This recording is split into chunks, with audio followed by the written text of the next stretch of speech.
This is the first of our 2023 Small Business Academies. We partner each month with one of our members to present a topic that is interesting both to our members, but also helps you with a new toolkit. We're super excited today to have Cameron with us with Square Plan IT. One of the things that we talk about a lot of times is many businesses are paying for a product and we're not really taking advantages of all the things. There's a million features in Office, but some of us are intimidated to take advantage of it. I know I was, and of course, Cameron was generous enough to say, "Oh no, it's you just press this button. It's not that scary." And he's integrated some of these features into his own website to kind of streamline his processes. So all of us interact with customers in some dimension, but really making those meeting dates, they can become cumbersome because you email someone and you say, "Well, here's 3 times," and that time doesn't work. It's really exciting to have a toolkit that allows your customer facing people to select those meeting times that work for them, but also quiz them on what the meeting is for, and let that integrate in an automated way. So we're really excited about this topic. It's one of 3 topics that Cameron's going to join us with. So each month for the next 3 months, we're going to explore a little bit of a deep dive into some of those features that Office has. If you'd like to get more information about Cameron or his company, of course, when we email out this video after the production, we'll give him a shout out. There's always complexities that are unique, of course, to your system or your setup.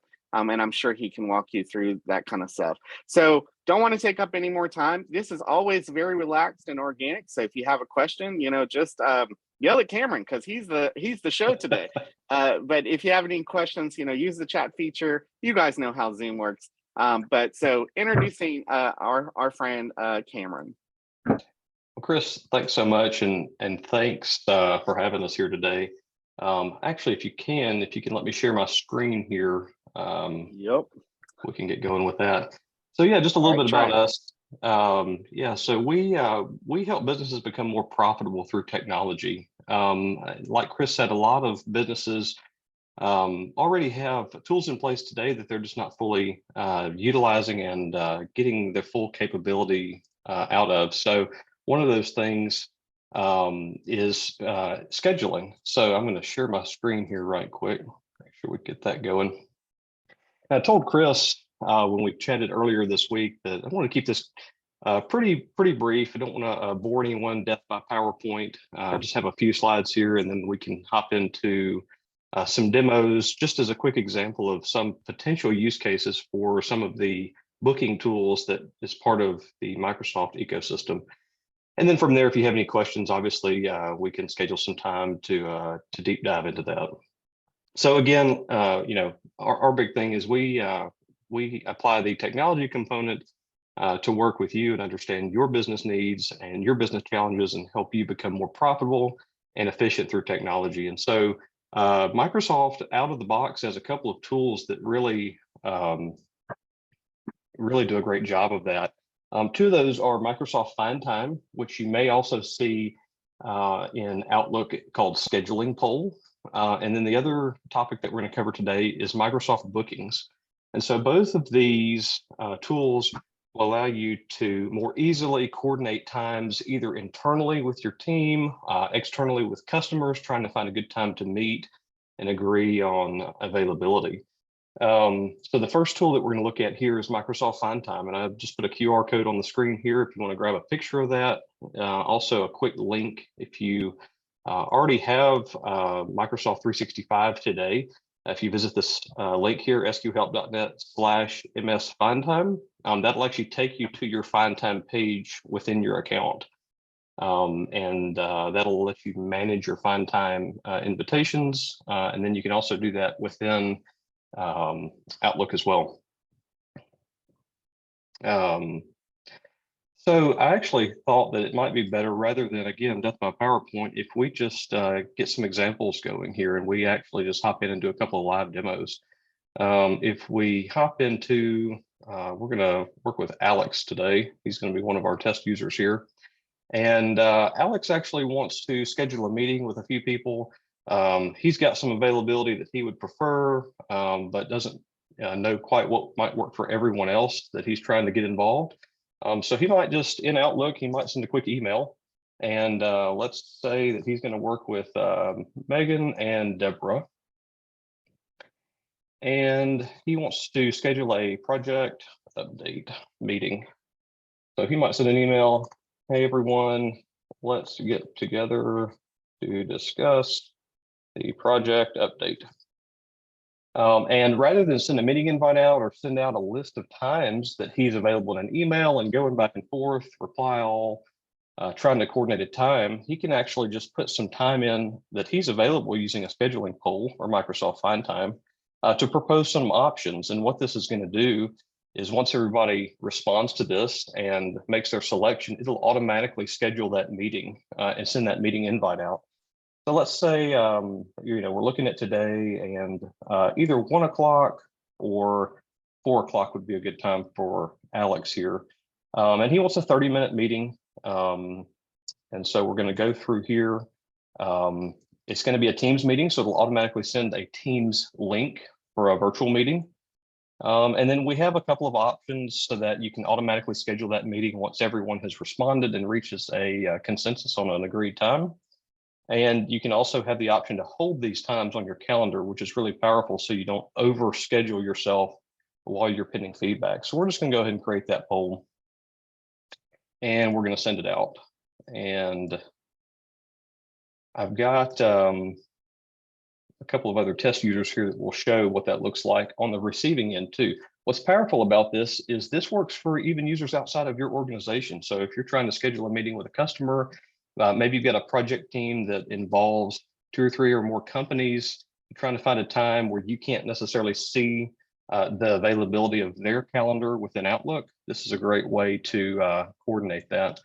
Now, if you look here on Alex's calendar, you'll see that there is a couple of spots here that is listed as hold project updates. So these are the times that he proposed to meet with these other 2 team members.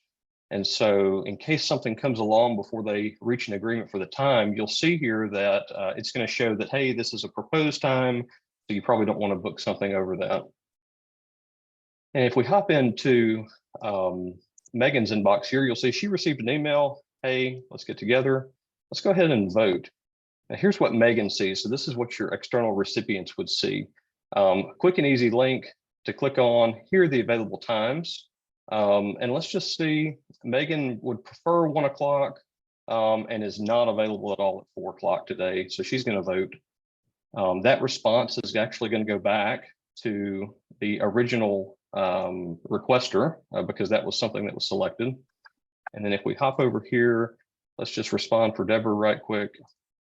And Deborah is available at both of these times. So she's going to hop in and say, yes, I can make either one of these meetings.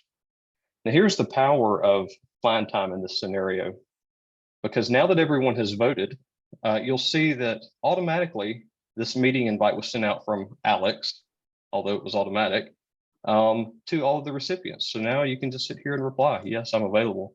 And you'll see the same thing here in our other user here. Now, as the organizer of this, Alex received a response, hey, everyone has reached a consensus on a good time. Here it is. If we go back to his calendar, you'll see that those hold meetings have been removed and the actual meeting invite is listed here. And it looks like he's got 2 for 2 separate meetings. This other one was already existing. So you'll see it removed those tentative dates and it just added the confirmed time. And then at the time, he can hop in a Teams meeting, click join, and they can have that meeting. So that's the real power of Microsoft FindTime. And that works in Outlook for Web, which is what we're using here. And you can also use that if you're using the desktop client for Outlook as well. And Cameron, just to be clear, there's a lot of people either seem to live in the Microsoft ecosystem or Google, and you're being clear that these features bridge the gap, right? Like I can have Google and Gmail users, and they're still taking advantage of when I send this out, right? That's right. Yeah, that's a good point, Chris. Actually, any of your remote users, it doesn't matter what platform they're on, if they are using the Google Workspace environment, if they're in a Microsoft 365 environment, if they've got some other environment out there, this is agnostic of that. And again, once that consensus is reached, that meeting invite will be sent out, and whatever the calendaring tool that your recipients use, if that's Gmail, if it's just a regular Gmail account or whatever, yeah, it'll work with that. So absolutely, it's agnostic of the email system that your recipients are using. And there's no limitations on number of people that you're in the poll with, that kind of That's stuff. right. That's and right. Obviously it bridges the gap. It doesn't matter if you're on a Mac or a PC. It's That's right, exactly. It doesn't matter what device you're on. And I didn't show in the demo here, but the other option that you can allow is to even have those recipients propose additional new times. So for instance, let's say Megan wasn't available at either one of those times.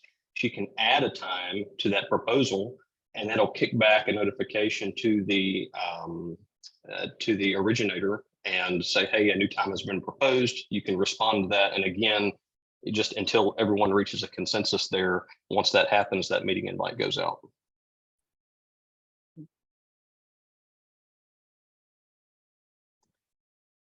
So that's everything we've got on FindTime. Just kind of a quick and easy intro to that tool right there. So let's just pause for a second. So this feature is built into Office 365. So if you're a G Suite user, that's a whole different thing. That's right. Yeah, if you're a G Suite user, you wouldn't have access to initiate one of these invitations, but you can certainly be on the receiving end of that. Got it. Yep. Does anybody have any questions at where we are right now? Of course, feel free to use the chat feature, and we can go from there.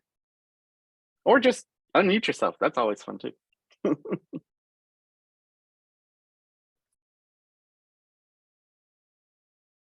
All right, Cameron. Okay. What? So moving on, let's talk about bookings, and this is equally powerful. In fact, in some ways it might be even more powerful, because rather than the employee team member initiating a response for, hey, when are you available, this actually allows for self-service scheduling. So some examples of this might be, let's say that you're a CPA firm and you need to provide a way for your customers to book a time to come have their income tax returns filed. Bookings will allow you to create self-service pages that you can embed either on your existing website. You can put a link in an email signature and allow people to hop in on their own time, any time of the day or night, find a time that's available and book a time. And I'll show you a quick example how we use this here on our website. So if you visit squareplanet.com, you'll see right up at the top, schedule a discovery call. And if you click on that, this is actually a Microsoft Bookings page. And we've preset some things, the timing, whether or not a Teams invite will be sent out. We'll talk more about that in a minute. But basically, this will allow you to self-service pick a time. So let's say we want to meet January 17th at 9:30. So I can select that. I'll enter my information here. As soon as I submit that, it'll schedule it with somebody on our team internally. It'll send whoever completes this form an invitation to meet with all of the details. And again, there's a lot more flexibility with some of the options there, and we can talk through that in a minute. But just as a quick overview of, again, being the person looking to schedule an appointment with a business, this is an example of how we use Microsoft Bookings. The good thing is with bookings is included, and this is actually something I want to talk through with FindTime as well. If you have a Microsoft 365 mailbox, if you use email through Microsoft 365, you have a license for FindTime. Most of the Microsoft 365 licenses also include Microsoft Bookings. It's an add-on feature for certain license types, but for the most part, for instance, with our clients, we're pretty much Microsoft 365 Business Premium is kind of our default go-to, or Business Standard, depending on the need, and that's included in either one of those licenses. So the good news is vast majority of people, if you're in the Microsoft ecosystem, you've got access to this already. It's included in your existing licensing. So hopping into a demo here, talking about bookings, there's a couple of different types of bookings pages. And Chris, you and I actually looked at this earlier this week, and we were talking about some of the things that you can do here at the chamber. So an example of that is there are personal bookings pages, and then there are shared bookings pages. And the difference there is a personal bookings page is limited to a person. So for instance, if I wanted to open up my calendar for anyone to book a meeting with me individually, I might use my personal bookings page for that. And you can set up different types of meetings. So for example, here we're looking at Alex. Alex has 2 public meeting types, and he has a private meeting type. So a 30-minute quick connect or a 60-minute quick connect. Just a quick way to block off some time on Alex's calendar. We can choose to include a Teams meeting invite if it's going to be a virtual meeting. We can put locations in there. If it's going to be an in-person meeting, you'll see this one right here is just an in-person meeting, but as you know, if we select this option here, suddenly it sends out a Teams meeting invite, so you can do a video meeting there. So that's going to allow you to book with an individual, and it's really quick and easy if you want to get this set up. Again, if you just hop over to sqhelp.net/msbookings, if you already have a Microsoft 365 account, this will take you directly to the page that we're looking at here. And so again, adding an appointment type is really easy. It's a few clicks. So if you want to add a title here, so let's just say a 2-hour meeting and a test description. And let's make this a virtual meeting. So we'll just add this as a Teams meeting here. And we're going to just select the time. So we'll do 120 minutes here. And we'll make this public. So anybody that has the link to this page can view this type of meeting and book this on our calendar. And then a couple of the advanced options here, which is really helpful, especially depending on the type of meeting that you're hosting. If it's an in-person meeting where you might have to travel, you might need some buffer time between your previous appointment and your next appointment. So that's called buffer time. And within bookings, you can actually choose the amount of buffer time before and after the meeting here. And when the slots or the availability of is showing on the calendar there, it'll use that so to determine whether or not you're available. In other words, if I have a meeting at 10 a.m. to 10:30 and I have a buffer time set up for 30 minutes, the earliest my next meeting can be scheduled would be 11 a.m. And that would give me time to maybe drive across town. Maybe I need to wrap up something with a client following a meeting. That would be the buffer time after a meeting. And I know that's kind of throwing a lot out there, but just to show that you can give yourself some space to not allow someone to book back-to-back meetings, especially if they're going to be in person. You can also choose here the lead time. In other words, when somebody goes to book a meeting with you, maybe you don't want someone to be able to book a meeting same day. In other words, maybe you want it to be an 8-hour lead time. In other words, at most, at the earliest somebody can book a meeting today would be tomorrow, and that's the lead time here. And then maximum lead time is how far out can somebody book a meeting with you, and that's the max lead time. It defaults to 90, but you can adjust that as needed. And when we click save, you'll see that it added here. The other type of personal meeting here is a private meeting, and that's only available if somebody has the link. So if you were to send somebody a link to your bookings page, these public services are the only ones they would see. The only way that someone would be able to see one of these private listings here is if you send them the link.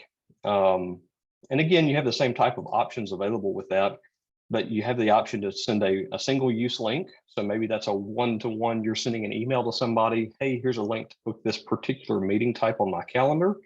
You could send them that, or you can copy a general use link that you could use, say, in an email signature. The last thing that I wanted to cover here with the personal bookings page is they make it really easy to actually edit your email signature and add your bookings link. And I'll show you right here. If you click on share and add to your email signature, you see Alex's signature here, and he already has this set up.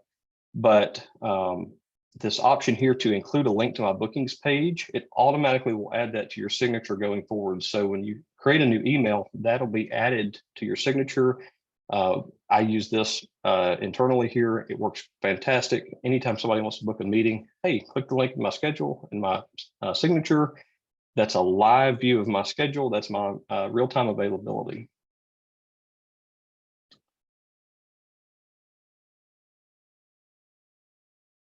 So let me just be clear. The only problem is that, like, if I'm going to be out of the office or I'm scheduling vacation, I need to book those days in my calendar. Otherwise, they would show availability. That's a good point. There's a couple of different ways, and again, I hate to get too much into the weeds here, but by default, it will use the availability on your personal Outlook calendar. So exactly what you said. If you're going to be out of the office on vacation, if you block that time off, it will not be available. You can also choose to manually set timeframes for availability that doesn't respect the other items on your calendar. But truthfully, I've never really found that many people want to do it that way. They want it to be real time based on actual availability. So yeah, you would want to make sure to block out that time on your calendar as out of office or busy or whatever. So for 2023, you could go ahead and block if you were always unavailable on, at a certain time or a certain lunch, eat up all those things, and holiday times block them off and then go back. So That's if right. I put an all-day event in my Outlook calendar, does it secure the whole day is unavailable? It absolutely will. Yep, that's right. So would you mind walking through again the public face, and let's book an appointment just to show, Yeah, it's yeah, let's do pretty that. easy. And then we can move to the group Maybe on your pages too. website to show that integration feature. That's really cool. Yeah, let's do that. So if we pop over to our website here and book a discovery call, technically on this bookings page, we have multiple types of services that you can book, but we've actually created a special link to only show the discovery call. So it just makes it easier to interact with. You don't have to make a determination of which type of meeting. If you click the discovery call button, that's what it's going to book. And then we're going to book time on January 17th at 9:30. I like that.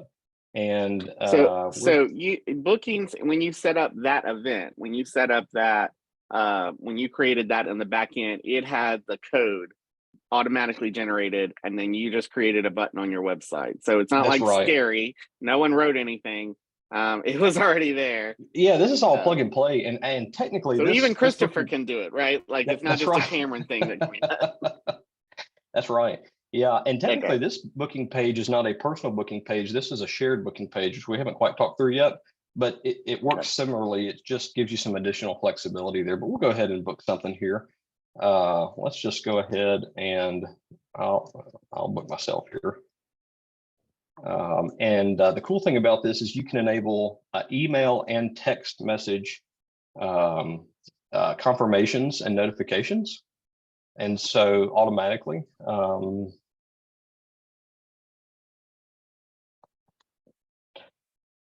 what's going to happen here when you book this, it'll take just a second.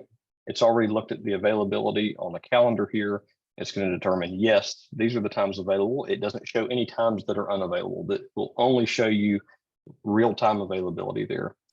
And that's it. You'll see an email will come through, and I don't have it set up to share in this particular screen, but we can run through that process here in just a second so you can. What's cool about this too is it also allows the end user to reschedule this. So if something happens and they're like, oh, suddenly I'm unavailable, the link that they get in their email will allow them to either cancel it altogether or reschedule it. So again, you don't have to go back and forth via email or on a phone call to reschedule that or to cancel that. That can all be self-service. So that's the process. It's that easy. Looking back kind of on the back end side, on the admin side to set that up, we've got a test account set up here for, in our example, as a CPA firm. And we've set this up. And you'll see in certain areas of bookings, it might call it a service, or in certain areas, it might call it an appointment type, and it's the same thing. And so what we've added here is a couple of different services. So we've got an individual tax return, filing, a corporate tax consulting option, or a small business startup workshop. And each one of these appointment types can have different settings. So that could include the duration of the event. That could include, you can list the pricing, and I'll show you right quick. Let's just grab the link to this right here.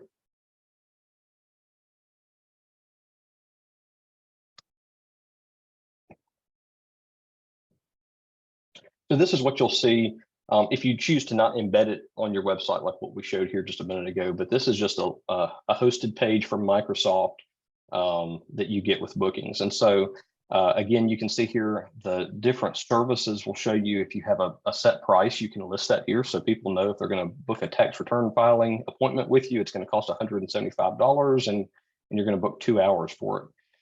But let's pause there for just a second. But it's not actually collecting that fee for you, right? That's correct. It's just being clear that this is billable hours. That exactly. And I'm there are still some going to send them an integrations. invoice. Yeah. Okay.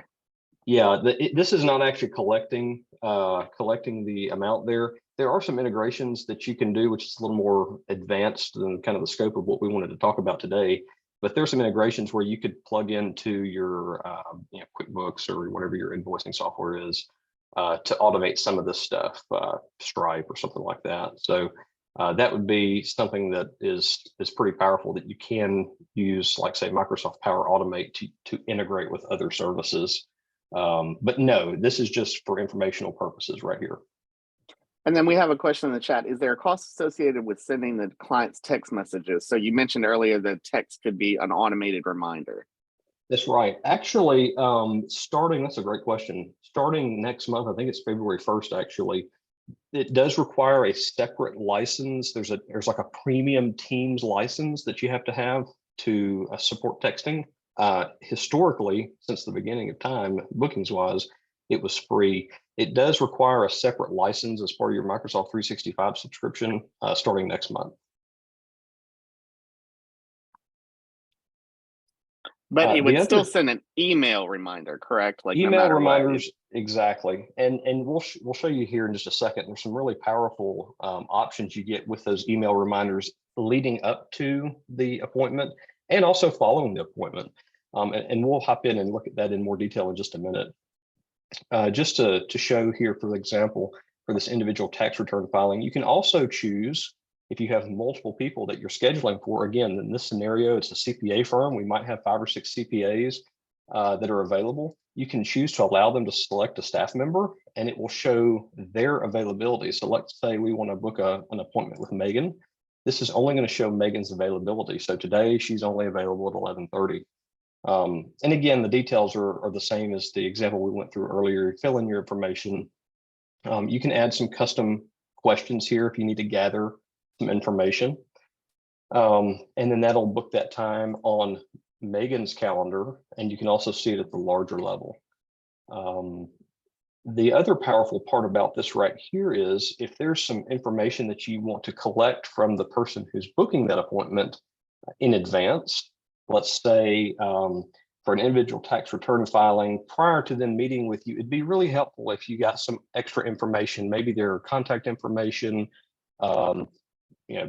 employers, some of that stuff. Maybe you want to allow them to upload some documents to you prior to you meeting with them. Bookings actually can integrate with another Microsoft tool called Microsoft Forms. And as part of this booking, you can integrate it with Forms to send them a link to submit that form online and in an automated fashion. It's just part of the flow when they book that appointment to collect that information. And you can do something similar after the meeting. You can set up automated notifications, and we'll look at that here in just a second. Automated notifications following a meeting. So that might be something like a survey. For instance, let's say after a meeting, you want to send out a survey. How'd we do? Fill out this link, and that could be a Microsoft form. That could be a SurveyMonkey link. It could be anything that you want. It could be just, hey, send us an email or give us a call. So that's an option there as well. The other thing too is you can include a link to book your next appointment. So if you're let's say you're a hair salon and looking to go ahead and encourage someone to book their next appointment, you might just have, hey, thanks for your business. Go ahead and book your next appointment here and include the link. It's going to go out in whatever schedule you set. So an hour after the appointment, a day after the appointment, whatever you want, and include whatever information that you want to.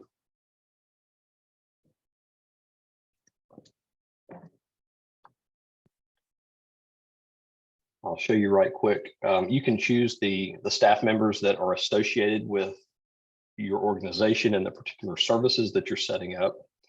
And I'll show you an example here of the notifications that we were talking about. So of course, like on the personal bookings page, you can also set buffer time. So let's say after a corporate tax consulting session, following that meeting, you're going to need an additional 30 minutes to wrap up, take a break, whatever it is. You can add that buffer time before and after here, and it won't let anyone book a meeting, earlier than that, following that service. You can set your availability options, assign the staff that's available to this, and this is actually pretty powerful too. Some services, some appointment types might require multiple staff members, and so you can choose to require both people in this scenario, Alex and Megan. We can make sure that both of them are available, and based on both of their availabilities, that's the option that will be available to choose when booking. So in other words, if Megan's available at 1 o'clock today, but Alex is not, 1 o'clock is not going to be an option when presented with that page to book an appointment.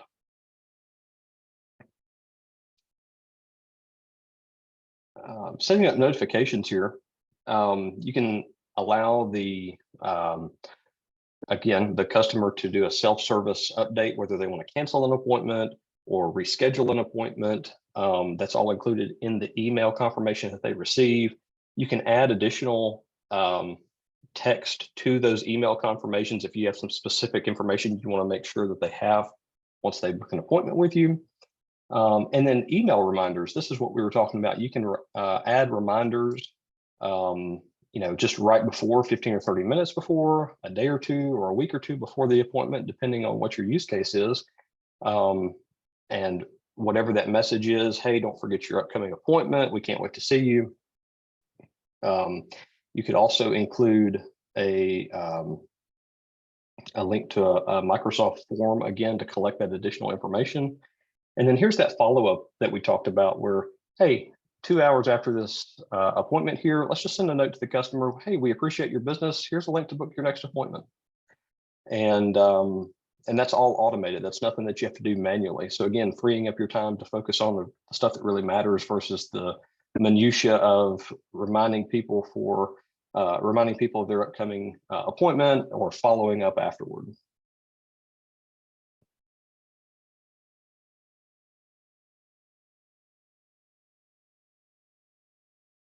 One other thing here too, if you have multiple people that can provide a particular service or one of these appointment types, you can allow the selection of that person like we looked at earlier, or you can just have it automatically assigned based on who's available. So if you don't want to allow someone to choose who they're working with, if you just want to say, hey, anyone that's available on the team can answer this or support this, that's an option too. Cameron, can you, let's say we go into a low mode at the holidays time, can you just toggle them all off just globally for, let's say, December, and then come back and go live again, for lack of a better word? Yeah, so probably the best way to do that would be to change the scheduling policy, and basically that's where you can go manually list your availability, and you would just remove that availability there, and then it just wouldn't show that there are any appointments available for that service. And then when you're ready to come back from the holidays, you could set it back to automatically reference your calendar and go from there. I'll show you here too. This is, and we don't have any bookings added here yet, but if we did have a booking added here, if we can look at the calendar for all of the staff that's associated with this. So if you have a scheduling manager, for instance, somebody who's kind of overseeing scheduling of these types of appointments, here's kind of a global view of their schedule. So anything you see here that says busy or away, that's just something that shows up on that person's personal calendar. It's not going to give you the details of that. It just shows that they're busy. But if there is a booking, and we can actually go ahead and do that, let's book a service right quick. Tax return today at 11:30. And let's just put a note here. I'm going to book this, and you'll see here that on the calendar, it'll show up from that global view. You can see the information about who booked the appointment. any details that they've provided, and any additional information that you need to see there. So what we'll do is we'll go back to this right here. So now that we've refreshed it, you can see here. So this individual tax return filing, that's what I just booked on that booking page. So you can see who booked it. You can click in to get more information here, any information that they filled out, who they're assigned to. You can edit the timing, all that kind of good stuff. Who's available. Let's say we want to reschedule this with Alex instead. We can just update that, and it'll show up there on Alex's calendar versus Megan's. So Awesome. pretty powerful way to automate that. You know, if you're working with customers and they're calling in to book appointments with you, or emailing back and forth, whether you're a service business, you know, that's got multiple team members that you're trying to schedule like this, or even if you're just an individual person, it can really take that back and forth out. In fact, Chris, you and I even earlier this week, we were talking about, hey, when can we get together for a few minutes? I said, hey, here's a link to my calendar. You booked it, and that was it. Sure. I think it's lovely, and the idea of just even limiting it to office hours. Maybe I'm only available on Tuesdays, you know, and refining that down is quite helpful. You know, I think it's funny how often we have emails back and forth between a group of people and can't find a consensus. So both FindTime and you know, Bookings, powerful tools. I know Cameron went over a lot today. So if you, you know, if it overwhelmed you, or you didn't catch it the first time, I know that he's generous with his time. His contact information is on the screen. And if you have any other questions, of course, we'll take this recording and his direct contact information, send it out to the chamber and those that were on the call this morning. If nobody else has any questions, anybody? We're going to thank Cameron for his time. This has been the first in a series of 3. Tell us about the other 2 that are coming up, Cameron, now in February and in March. Yeah, that's right. So next month, we are talking about centralizing communication and collaboration with Microsoft Teams. So if you're not familiar with Microsoft Teams, it's a great way to bring a lot of different information together into one easy to access place, whether that's on your phone, whether that's on your computer, if you're in a web browser. Things like one-to-one meetings, you can host webinars, access your shared files and personal files in the cloud. There's just really so much more. I didn't even get to the part where Bookings integrates with Teams. Again, kind of a one-stop shop. I'll show you just right quick here. One-stop shop to pull in chat messages, meeting invitations, actual virtual meetings and webinars. Again, you can access your bookings calendar, all of that stuff within Microsoft Teams. It's a really powerful kind of one-stop shop tool. And so that's what's coming up next month. And then so way more than a chat feature like I use it for. That's right. There's so much more capability there. And then in March, we're going to be looking at gathering feedback and tracking tasks using tools like Microsoft Forms and Microsoft Lists. So we talked a little bit about forms today. We'll do a deeper dive into that. Microsoft Forms could replace tools like SurveyMonkey or other third-party tools like that, and collect additional information and feedback. And then Microsoft Lists is really great for internal tracking. So if you're trying to track projects, or if you're trying to track order statuses, or if you're trying to track any number of things, it's super customizable, and really allows you to collaborate and track that stuff. So that's what's coming in March. And of always, this information is on our website, westmonroechamber.org, and Cameron will have we'll record each thing and send it out. We hope that you will join us for each one of those free Small Business Academy brought to you by the West Monroe Chamber each month. Cameron, thank you for your time. Again, his information is on the screen, but you can always find his information also online. Thanks for being a chamber member, and thanks for everybody's time today.